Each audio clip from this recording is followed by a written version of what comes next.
Want to get caught up with the rapidly developing Hong Kong startup scene? Welcome today to Global from Asia, number 95. Welcome to the Global from Asia podcast, where the daunting process of running an international business from Hong Kong is broken down into straight-up, actionable advice. And now, your host, Michael Michelini. What's up, everybody? Happy Tuesday morning. So this week is a big week for the startup and tech scene in Hong Kong. It's probably the biggest event for this industry Hong Kong has ever seen. It's called the RISE Conference. It has the same organizers as the Web Summit in Ireland, which is a pretty massive and established event. So it's destined to be an amazing event here. I'm going to be able to stop by on Thursday. If you happen to be at the event or in the area, I'm going to be one of the captains for the Startups HK pub crawl, which will be from 5 p.m. to 8 p.m. I'm still learning about the event details exactly. If you're around or want to get active, check me out on Twitter at Michelini, my last name, Michelini. And I will kind of give details that day, or you can reach out to me. Also, this show came from Twitter. One of our listeners or blog readers, Derek, sent me a tweet. He says, "Hey, you don't know me, but I've been following you for a while for perspectives on Hong Kong. I'm going to be here at the end of the month. I'm interested in meeting with startups, incubators, and accelerators with a focus on mobile apps. I love any recommendations, places to visit, people to meet. For context, I'm an engineer at the quickly growing Branch Metrics. Thanks in advance." Okay, Derek. Well, I hooked you up. I wrote a long blog post last week. I'll put in the show notes a lot of text there. And I also reached out to Atin Batra, who has been really active in the startup scene in Hong Kong. I've been getting a little bit older at the kid and my work. So I think Atin actually is more up to date than I am. And he actually taught me a couple of things on this interview that we're going to listen to. So let's listen in. And after, I didn't spend so much time on announcements and things. I'm going to do that after the interview just to save time for people that want to jump right in. If you're coming into Hong Kong and want to get some events and updates of places to go, you should listen to this one. And then after, I'll give you a little bit of news and updates. All right, guys, let's go. Okay, thank you everybody for tuning in to another Global from Asia podcast. This is a request from a listener, and I'm happy to get under such short notice. We have Atin Batra on the call. Thanks for being here, Atin. Not at all. My pleasure, Mike. So yeah, it's fine. We're talking before we were started and started recording, and we have been talking online through different social media channels and Slack groups. We haven't had a chance to meet. Hopefully meet soon at this conference. But yeah, you've definitely been active in the startup ecosystem in Hong Kong, and I want to thank you for that. I mean, it's great that there's people like you that are really spending their time and energy to keep things going. I know it's a lot of hard work, and it's not the most financially rewarding. You got to do it for the love of it, right? Yeah. So thanks for that again. And do you mind just giving us a little background and introduction about you and your business? Right. Okay. So my name is Atin Batra. I'm an Indian. I'm settled in Hong Kong. I run a digital marketing agency. It's called Ab Initio Hong Kong. The Ab Initio in Latin basically means from the beginning, and this is my first endeavor. So that's why the name. And so I basically started this company in December 2013. I moved to Hong Kong in December 2013 to start the company. And the idea was always to help startups and SMEs with social media, with digital media, with development, and anything in digital media, basically. So I've been doing that ever since for about a year and a half now. But the thing is, since we're talking about the startup ecosystem today, so when I moved, I wanted to do something, and I've always been interested in two things. One is events, and the other is startups. So when I moved to Hong Kong, I basically looked around for stuff that I could probably help with or contribute to, and obviously there's Startup Weekend and a number of other events that are great and are happening here in Hong Kong. But I figured that there was one that should have been in Hong Kong but wasn't. So I reached out to the guys at Startup Grind in Palo Alto. And I basically said, I'd like to launch the Hong Kong chapter. Do you have something already set up, or do you want to help? Do you want me to do it? Incidentally, they actually had two other people also express interest in launching the Hong Kong chapter on the same time. So they just, they sent an email to the three of us, to Joshua Steinle, Amity, Wu, and myself. And they said, why don't the three of you get together and launch the chapter? So So we launched Startup Grind Hong Kong in February, and for me, the journey has been, it started from there, and we've been going on ever since. So Startup Grind is a fireside chat for people who don't know. Startup Grind is a fireside chat with entrepreneurs. The idea is to encourage entrepreneurship, and Startup Grind is currently in about 160 cities across the globe. 160 or maybe even more. And it's run by local chapters. So we do an event every month, and we've been doing one since February 2014. Along with that, I've been involved with a couple of other startup initiatives. So I'm also the curator for Founded in Hong Kong, which is part of the international movement called Founded X. The idea being to map out the global ecosystem of startups. I'm also helping out with Startup Weekend, which happens once every 6 months, 5-6 months. And then I organize a couple of other events. I also, in the middle, actually did a startup of my own, other than the agency, which was called Hook. It's still live. It's an online platform for discovering startup events in Hong Kong. HUK, Hook is the name. But we've paused it for now. We're redeveloping some features. We'll be back online pretty soon. So as you can see, actually, startups and startup events have been my life for some time. Awesome. Yeah, that's great. It's definitely great to have you here with us today, because that's what we're going to be talking about. So I didn't know the story of Startup Grind in Hong Kong. I know Josh was there and some others. Yeah, Startup Grind is all around the world. So that's pretty cool. No, it's a great community to be part of. Seriously, I mean, we get so much information from other directors across the globe. Every day there are like 20 emails that get through to our systems with resources, with tips, with advice, lots of great stuff. So it's a great community to be part of, actually. And the good thing is actually the Startup Grind has now opened the global community to everybody. So anybody can sign up onto their website, have a profile, write for them, read all of the stuff that other people are putting up. So it's a very good resource for entrepreneurs, I think. Awesome. Okay. Yeah. So maybe we should start with that. I guess one of the first things that I think starts with a startup ecosystem is the community or events. And I think there's lots and lots of these happening in Hong Kong now. That could be a whole show in itself. Maybe we can go through for some of the listeners that have no clue at all about what's happening in Hong Kong, and if they're just getting off the plane from India, Europe, US, or anywhere. They want to get plugged in. So maybe some of the more regular ones, like events like a monthly, or they can talk about some of the bigger ones that we can do in the next segment about the bigger and special conferences. So Startup Grind is monthly, right? Yeah, Startup Grind is monthly. But there are a couple of other events that come to mind, actually, when we think of regular events in Hong Kong. So to be very honest, the first name that comes to my mind, and I keep sharing with everybody who asks me, is Web Wednesday. Web Wednesday is... it's like the granddaddy of startup events. That was founded way back in 2007 and is run by Napoleon Biggs, who's another brilliant guy. He's also a digital marketer. He's running, I think, 2 startups right now, both in digital media and marketing. He's been running Web Wednesday since 2007. So that's also a monthly event. On an average, he gets about 150, 180 people to attend each event, which by any standards is crazy. So that is one event that everybody has to attend if you're in Hong Kong around the same time. I think it's done every second Wednesday of the month. So, it's fixed. You'll be able to find it. It's a great event to go to. Then there's Startup Grind, which you've already spoken about. Other than that, there's also Drink Entrepreneurs.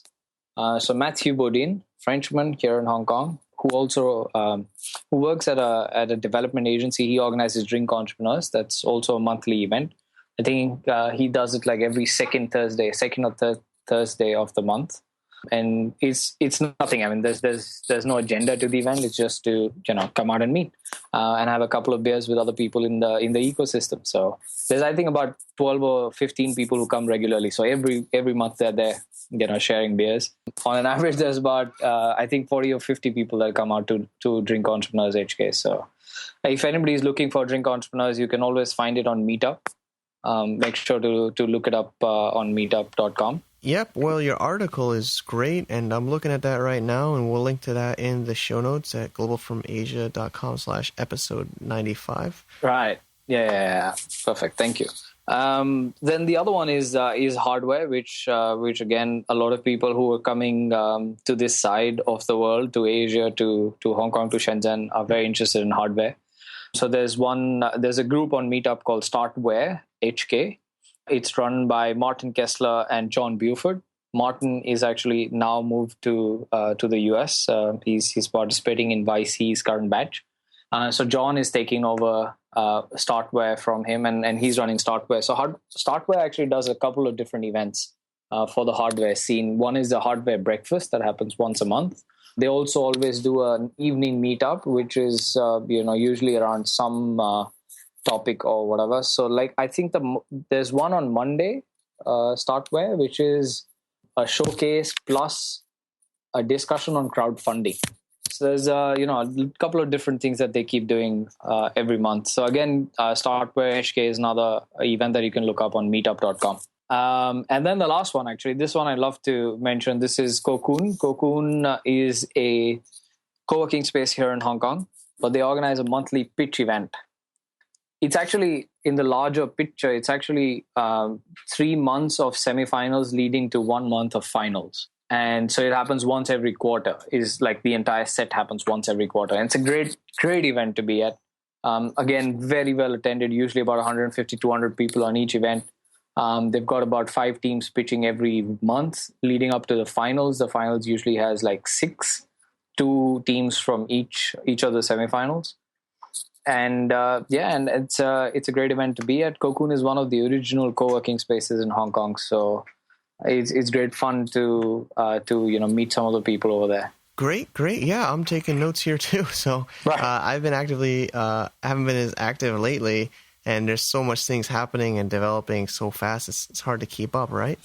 I keep saying this to a lot of people actually. When I moved in December 2013 and I wanted to go out to events, there were like maybe 1 or 2 events on an average a week.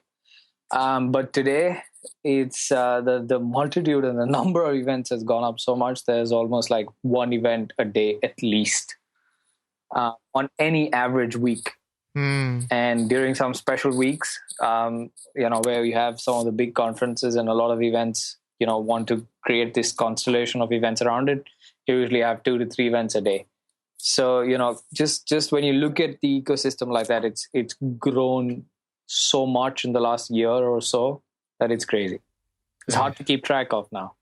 Totally crazy, man. Yeah. So maybe we talk about some of the bigger ones that I'm going to try to get this show online when it's happening next week, but maybe we talk about Rise and Converge and some other things that are happening and this big week next week. Yeah, very big week next week, actually, for the Hong Kong system, the week of the 27th. We've got 2 conferences happening. There's Converge Asia, which is a conference for startup investors, PE firms, and so on. I'm not too sure how much of your audience is actually falls within that audience, but definitely a lot of the listeners will be interested in the second event that's happening, which is Rise. So Rise is being done by the same team that organizes the Web Summit in Dublin. So they've basically set up the Asian version of the Web Summit, and that's happening here in Hong Kong at the Hong Kong Convention and Exhibition Center on 31st of July and 1st of August, which is Friday and Saturday. That's next week. But the thing is that because there are 2 conferences happening next week, and there's so many people that are flying in for those conferences, that the Hong Kong ecosystem, the startup ecosystem, had decided to make like a huge bash out of it. So all of next week, we're having, 2, maybe 3 events a day. So there's 2 events on Monday, Tuesday, Wednesday, leading up to the conference days. So we want to make sure that everybody who comes into Hong Kong, they get a flavor of the local system, the local community. They get to meet people and, listen to speakers from within Hong Kong and outside of Hong Kong. So yeah, it's going to be a very, very busy week, but it's also going to be a very enlightening one, actually. So hopefully lots of interactions, lots of networking, lots of learning to be had. Awesome. Yeah, it's going to be great. I'm going to try to come at least one day. So it's going to be awesome. Yeah. Okay, so we went through some events. Now I think the next one in the thought of a newcomer probably is where to work. They got to figure out where to live, but that's not really startup related. So after they figure out living and events, they're probably looking for somewhere to work, which is probably going to be like a co-working space, right? And this is another massive list, right? That could get really long. Yeah. I don't know if I don't catch you on a spot, but how many are there now? Last count, I think we've got about 48. Crazy. 48, which is not exactly 48 individual entities. Like some of the co-working organizations have multiple spaces, but I think it's about 48, 49 right now. Crazy. Individual spaces. Yeah, that is crazy. So maybe we stick with like your short list or it's hard to pick, right? But it's very hard to pick. It's crazy for somebody having to pick. But actually, even this list is slightly outdated, I'd say. The thing is that actually, whenever I've had this conversation in recent times, I've tried to say that what is the type of startup you're building, or what is the kind of work that you're doing, and you can find a co-working space that is relevant to you, right? So if you're a freelancer or a very, very early stage startup, then Cocoon is a very good place to be. Cocoon is in Tin Hau. It's one of the first few co-working spaces in Hong Kong, and it's a perfect place for a freelancer. So that's if you're a freelancer, definitely look up Cocoon. All right. If you're not that early stage, and if you're not a freelancer, and you've got, let's say, a team of about 3 or 4. Then you should definitely look up Cyberport. Cyberport is a huge technology park that's run. It's actually a private company, but it's 100% owned by the Hong Kong government. So it's actually a government entity, Cyberport. And Cyberport has this. So Cyberport actually plays home to Microsoft, IBM, Cisco, all of these big companies. But they also want to support startups. So they've started this initiative called Smart Spaces. So smart spaces are co-working spaces, right? And they've got 6 at last count, and I think they're opening another next month. So they've got 6 different co-working spaces within one huge technology park. So, and that's smart space. So if you're a team of about 3 or 4 looking for a space, head to Cyberport Smart Space. Currently, the one place that is the buzziest and the busiest has to be Blueprint. Yeah. Blueprint is in Quarry Bay. It was established by Swire Properties, which is one of the biggest property developers here in Hong Kong. It's such a beautifully done up place that it's so creative, in the sense the vibe is so creative that it's amazing to be there. So Blueprint actually is about 10,000 square feet. And they have 2 floors. So one floor is completely dedicated to their accelerator. They have a B2B accelerator. And the other floor is the co-working space. Huge space, lots of people. I think right now it's running at full capacity for about 160 people are working out of Blueprint right now. Wow. Amazing. So so that is that. And when I say 160, that's only the co-working space, right? The accelerator floor is different. That's another 160 people, I suppose. So that is that. And then the other, which is the newest actually, is TUS Park, TUS Park, TUS Park. This is actually owned by the Tsinghua University, which is a huge Chinese university that has, I think, about 25, 30 co-working spaces all over China. And this is their first foray outside of mainland. And they've set up here in Hong Kong. It's over on the Kowloon side. So it's in Kwun Tong. And if you will believe it, that's a co-working space that has 9 floors. Amazing. That is one entire building. It is 9 floors. It used to be a publishing house, the building. It's being redeveloped now as we speak.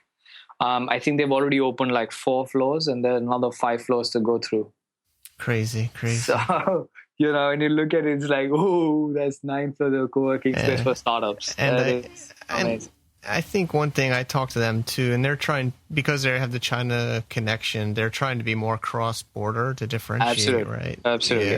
Yeah. So with TUS Park, it's always about, if you're looking to get into the China market, or if you're a Chinese startup that's looking to get outside of China, TUS Park is the right place to be. It's like a mix of both. Absolutely. Cool. It's the pivot point. And I think there's one more which I've mentioned, which is Garage Society. This one is for the Americans because it's expensive. So if you're coming into Hong Kong and if you've got a well-established, slightly more mature startup, then Garage Society is one is a place that you should look at. General Assembly Hong Kong is based out of Garage Society, and they do a number of events there. So Garage Society, I think in terms of events, is probably one of the busiest. They've probably got an event like every day, maybe 2 events a day on a regular week. So yeah, that's pretty busy. So yeah, I know, like you said, like it's gonna be hard. I remember when it doesn't exist anymore, but Boot HK was here, and then I remember Cocoon opening about that time, and you know when Cocoon opened around the same, I mean, like when people who knew Boot HK saw Cocoon, they said, "Wow, this is huge." Yeah, right? exactly. Cocoon is huge. And then now when you look at Cocoon and you look at Tusk Park and it's 9 floors and you say, yeah, okay. It's crazy. So I guess let them take on the real estate. We're entrepreneurs, right? I don't want to own real estate, but a lot of Hong Kong people like real estate. So maybe that's one other thing. To be very honest, actually, that's the thing that I like about some of the companies that I mentioned, like Cocoon, Garage Society, Tusk Park. All of these are actual entrepreneurs. They're not backed by real estate companies. They don't own their spaces. They're actual startups, just like you and I, who are trying to make a business out of this. So it's great to speak to those people, because they're also struggling through the same issues and problems that any other startup is going through. True, that definitely. I mean, yeah, and it's great for the community, right? More the better for us. So, always, yeah. Cool. So we went through, so we got some events, got some places to work. Maybe some people are always going to talk about investment, or maybe we can mix up investors and or incubator program, accelerators. Right. So actually, there's a number of investors here that you can look up. Again, depending on the sector you're looking at. So there's Vector Ventures, there's Nest, there's Fresco Capital that does a lot of edtech and fintech. There's also Arbor Ventures. There's Click Ventures. I can keep on exactly. That's okay. listing them out. But the point is that, again, just look up the kind of sector that you're aiming at. And then just as a side note here, I just want to add, because a lot of these investment, like not exactly the investment firms, but a lot of the incubation programs, startups that apply to the incubation programs, the added advantage that they have is their immigration and visa processing is much faster because they're applying to a program that is accredited by the Hong Kong government. So my advice to startups and entrepreneurs who are looking to come to Hong Kong is to maybe get a good product that's, at least you've got a good product plan, and then apply to one of these accelerators, and your visa processes will be fast-tracked. It'll be easier to get in. True.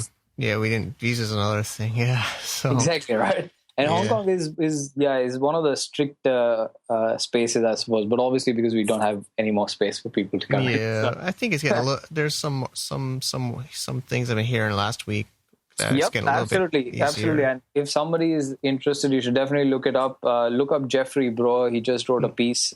He was at the announcement ceremony or a small little function that the immigration department had here in Hong Kong, which basically just said what I just asked you to, which, I mean, it's the same advice that I just gave you, that if you want to get to Hong Kong and you want to fast track your immigration, your visa, just get through to a good accredited accelerator or an incubator here in Hong Kong, and then it'll be easier for you. Definitely. Okay, so maybe we go through a couple of the incubators that we know. Yep. Well, I will start with the hardware one. So if you're interested in hardware, again, lots of people coming towards Hong Kong and Shenzhen are. Then you should look up Brink. Brink is an IoT accelerator. Very recently opened here in Hong Kong, but the team has a lot of experience in the Pearl River Delta area with working with Chinese manufacturers and so on. So it's a good team that's backing the accelerator Brink, and it's based in one of the most chic places to have an office in PMQ. So it's a nice place to be. Yeah, I visited them. It's amazing, right? It's like high class, right? Like exactly. Trendy designer shop fashion area. Like, I know, and then you think about it, you're a startup in one of these places. Yeah. Yeah, it's a little contradictory, but it's a good place to be, I think. And again, Brink is also doing quite a lot for the hardware scene here in Hong Kong. In fact, I think they just completed like a tour of 10, maybe 15 cities across the globe, including a couple in the US. I think 3 in Europe, 2 in India, and so on and so forth. So basically, they were just trying to spread word about their hardware accelerator here in Hong Kong. So a lot of interest is now being generated for it. Cool. And I think applications are actually right now open for their next cohort. So if there's a hardware entrepreneur listening to this, you should look at Brink. Exactly. Yeah, it's definitely a hot new one to look at for sure. Yeah. And so from the hot new one, I suppose you move to some of the biggest ones, actually. You'd say Hong Kong Science and Technology Park probably has the biggest incubation program, because it's actually not one program, it's 3. So they've got InQ App, InQ Tech, and InQ Bio, which is for mobile applications, for general tech, and for biomedical applications, respectively. So that's 3 incubation programs run by just one organization, which is the Hong Kong Science and Technology Park, which is also a government organization. So, yeah. Yep. It's great. So I think we got it. I mean, maybe there's so many people, and I don't know if we want to pick people, but maybe I can just refer people to some of your list of people. And of course, on my podcast, there's chances, or meet you for sure, to meet people, but maybe some highlighted companies. I know you mentioned it too in an article, and maybe some of the more famous or noteworthy startups in Hong Kong. Again, I think there's just been so many success stories off late that it's getting more and more difficult to highlight just for a fight. Yeah. But which is awesome. Like, I love that fact. But I remember that there's one startup which everybody's heard of, but nobody probably realized that they're Hong Kong based, which is 9gag. Yep. I think, like, when I moved to Hong Kong and somebody said, why didn't you meet 9gag? And I'm like, I don't know. I mean, I don't want to fly all the way to the US. And they said, no, they're actually based in Hong Kong. So yeah, no, that was a big surprise for me. So 9gag is one of the biggest startups here in Hong Kong. You've obviously got other 500 startup ventures like Shopline, which is an e-commerce platform. It's like Shopify, but for Asia. So it has a lot of Asian languages. So people around in this space who want to, start an e-commerce platform, they can look at Shopline. There's 8 Securities, which is a fintech darling here in Hong Kong. Lots of funding raised recently, and they're looking to disrupt the financial ecosystem. There's also Noti, which very recently was actually named by Business Insider as one of the 15 fastest growing startups in the world, which is awesome. I mean, when you look at it, it's one of the 15 fastest growing startups in the world.